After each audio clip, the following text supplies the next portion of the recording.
Don't really have to say anything, man. Just go ahead and enjoy the titty. What's up, everyone? It's Luke James, not the singer. If you're looking to get your music reviewed, you can hit up this email that's right here. But right now, we are going to talk about this mixtape that comes to us from King Des, and this one is called Parvis Magna.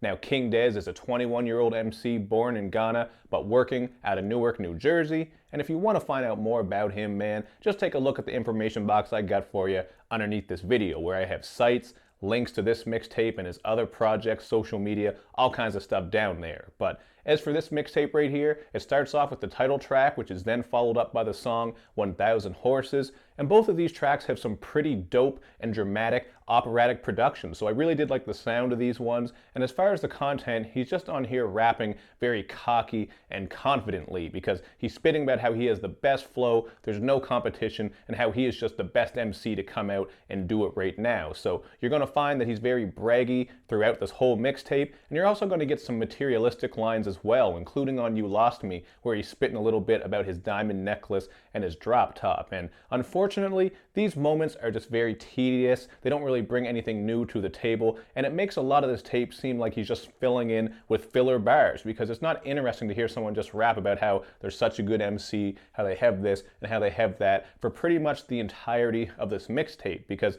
even when he does scrape the surface of certain topics, like on 100 Shots, which is your quintessential auto-tune track where he goes in a little bit about drug violence, even when he brings some things up and you think you're going to get this nice in-depth look at some shit that's going on in his life or some shit that he wants to talk about, he really doesn't go too far with it, because on that one he kind of gets off track. And it's the same thing with the song Who I Am, where he's saying on the hook that the blood, sweat, and tears made him who he is. But then in his verses, he doesn't really say much about that. He doesn't go into detail or tell us any stories about how hard of a struggle he's had and everything that he's been through to make him who he is. He just scrapes the surface, as I said. So that's something he really needs to work on as he moves forward with his music, is just bringing some more content and maybe some more originality as well, because his rap style is pretty dope. I think he has a good delivery, flow, and cadence. He doesn't sound like just another amateur who doesn't know what they're doing, so he's quite polished. But he also doesn't stick out too much, and you can really tell on some of these songs that he's influenced by Pusha T, just the way that he's flowing,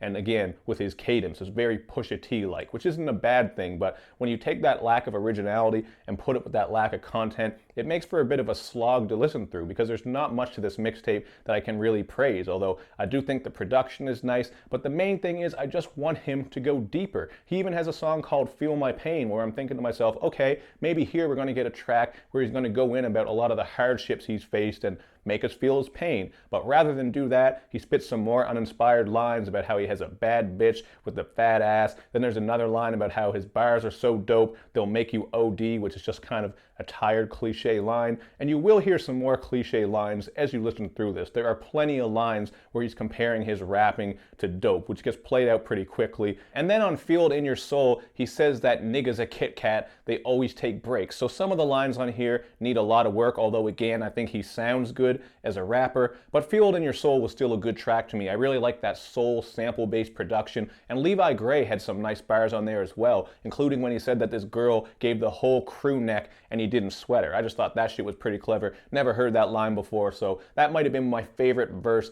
on this whole project. It definitely stuck out from a lot of what was going on here. So just to wrap this one up, I would give this a 2.5 out of 5, and this was kind of hard to rate because the mixing and audio quality is on point. There are some nice beats on here, and again, King Des's rapping isn't that bad, but there really is just nothing in the way of originality, content, concepts, themes, storytelling. There's really nothing there for me to cling to and praise, and that takes a lot away from this project. But if he could learn to bring better content into his music while keeping his rap style on point and keeping the good production choices, he could very easily make a project that's a 3.5 or a 4. I think he just needs to experiment more and go deeper, and that'll make him stand out, because especially when you're an indie rapper coming up in the game and you're just rapping about how you're the best and how you have drop tops, bad bitches, diamond necklaces, all these things, that might make some people question your authenticity a little bit, and it also just isn't that interesting because we have so many rappers who are doing that already. So I'm not trying to be too hard on him, but I just see a lot of potential here